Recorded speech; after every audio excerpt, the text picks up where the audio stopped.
Has there been a single moment since 1967 when you thought that the Arabs were ready to talk? No. Because this is something that must be realized by people in the world, and unless they realize that, there is no understanding of the entire situation. Our quarrel with the Arabs is not a quarrel for a piece of land. It's not for territory. It's not for anything concrete. They just refuse to believe that we have the right to exist at all.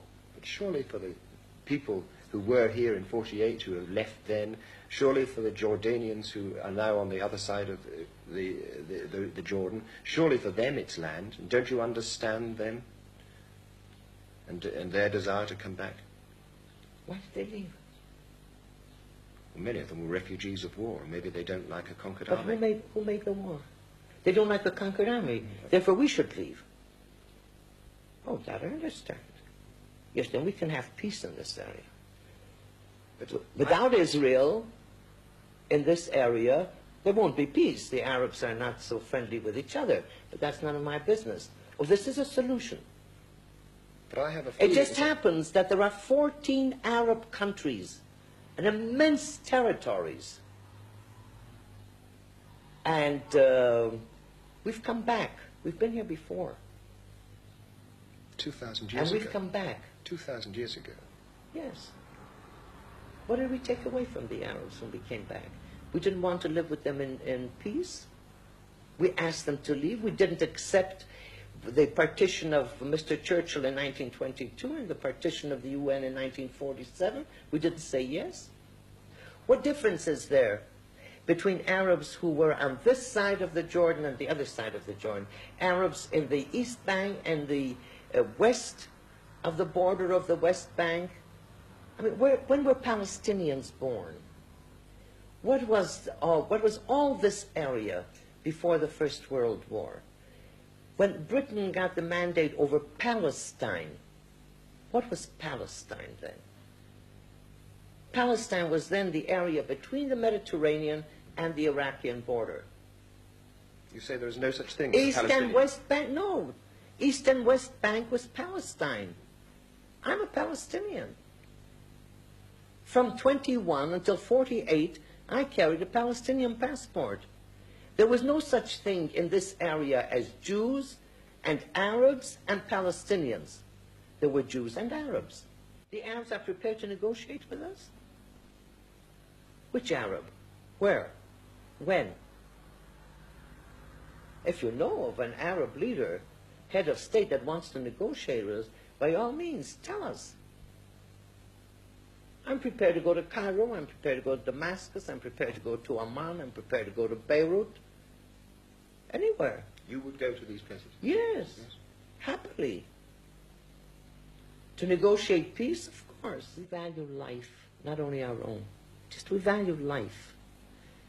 And this is our strength. Maybe one can say this is our weakness because Arab leaders are not so sensitive to the very question of life, of having people alive instead of dead. Otherwise there would be no wars. Do you ever doubt the correctness of your policy? No, sir. What do you mean my policy? Our policy is to keep our people alive and to keep our independence. How can anybody doubt the right that we have that is similar to the right of 125 peoples in the world? But if you were brought up in America, what possible right have you to live in a land that was once Arab, whether he neglected it and left it a stony desert or not?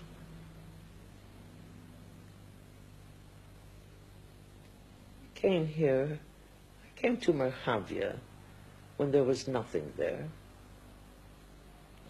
This land was deserted for centuries. We were driven out of this land. Is this where history begins? Twice we were driven out of this land, occupied by other powers. The Arabs, this is the only people, the Jewish people, whose life, independence, dignity depends on this piece of soil. The only people in the world, not the Arabs. They have this entire territory, the entire vast area, 14 independent countries. Isn't time, though, on their side, whatever you do? Why? Because they talk of fighting for 100 years, they talk of their population growing. Isn't time on their side? I don't believe it. You mean you want me to believe that things will never change? That they will go on shooting and killing?